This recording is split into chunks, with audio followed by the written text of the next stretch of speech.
امیر المومنین امام المتقیان حضرت علی علیہ السلام کے خطبات نہج البلاغہ آپ کے لیے پیش کیے جا رہے ہیں۔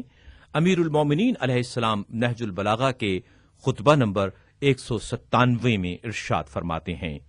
حضرت علیہ السلام اپنے اصحاب کو یہ نصیحت فرمایا کرتے تھے۔ آپ فرماتے ہیں، نماز کی پابندی اور اس کی نگہداشت کرو اور اسے زیادہ سے زیادہ بجا لاؤ اور اس کے ذریعے سے اللہ کا تقرب چاہو، کیونکہ نماز مسلمانوں پر وقت کی پابندی کے ساتھ واجب کی گئی ہے۔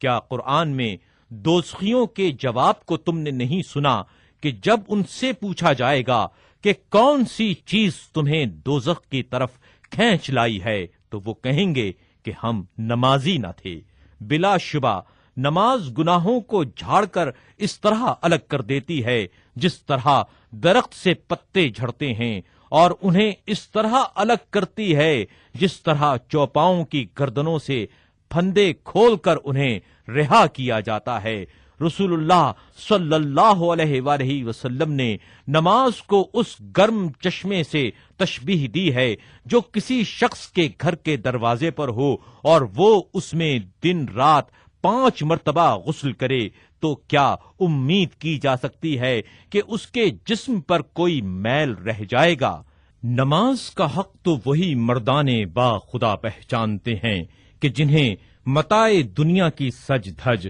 اور مال و اولاد کا سرور دیدہ و دل اس سے غفلت میں نہیں ڈالتا۔ چنانچہ اللہ سبحانہ کا ارشاد ہے کہ کچھ لوگ ایسے ہیں کہ جنہیں خدا کے ذکر اور نماز پڑھنے اور زکوٰۃ دینے سے نہ تجارت غافل کرتی ہے نہ خرید و فروخت، اور رسول اکرم صلی اللہ علیہ وآلہ وسلم باوجود یہ کہ انہیں جنت کی نوید دی جا چکی تھی، بکثرت نماز پڑھنے سے اپنے کو زحمت و تاب میں ڈالتے تھے۔ چنانچہ انہیں اللہ کا ارشاد تھا کہ اپنے گھر والوں کو نماز کا حکم دو اور خود بھی اس کی پابندی کرو۔ چنانچہ حضرت اپنے گھر والوں کو خصوصیت کے ساتھ نماز کی تاکید بھی فرماتے تھے اور خود بھی اس کی کثرت و بجا آوری میں زحمت و مشقت برداشت کرتے تھے۔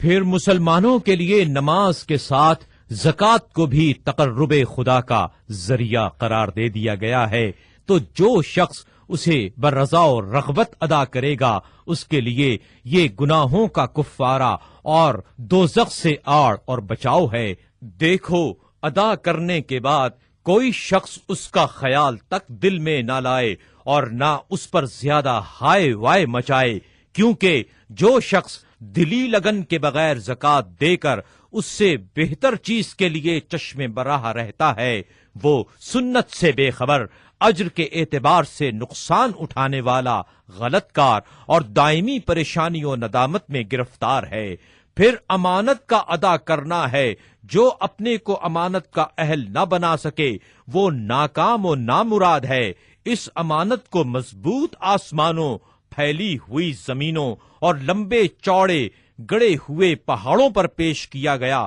بھلا ان سے تو بڑھ کر کوئی چیز لمبی چوڑی اونچی اور بڑی نہیں ہے۔ تو اگر کوئی چیز لمبائی چوڑائی یا قوت یا غلبے کے بلبوتے پر سرتابی کر سکتی ہوتی تو یہ سرتابی کر سکتے تھے، لیکن یہ تو اس کے عقاب و عتاب سے ڈر گئے اور اس چیز کو جان گئے جسے ان سے کمزور تر مخلوق انسان نہ جان سکا۔ بلا شبہ انسان بڑا نا انصاف اور بڑا جاہل ہے۔ امیر المومنین امام المتقیان امام اول حضرت علی علیہ السلام نہج البلاغہ کے اس خطبے میں ارشاد فرماتے ہیں، یہ بندگان خدا رات کے پردوں اور دن کے اجالوں میں جو گناہ کرتے ہیں وہ اللہ سے ڈھکے چھپے ہوئے نہیں، وہ تو ہر چھوٹی سی چھوٹی چیز سے آگاہ اور ہر شے پر اس کا علم محیط ہے۔ تمہارے ہی اعضاء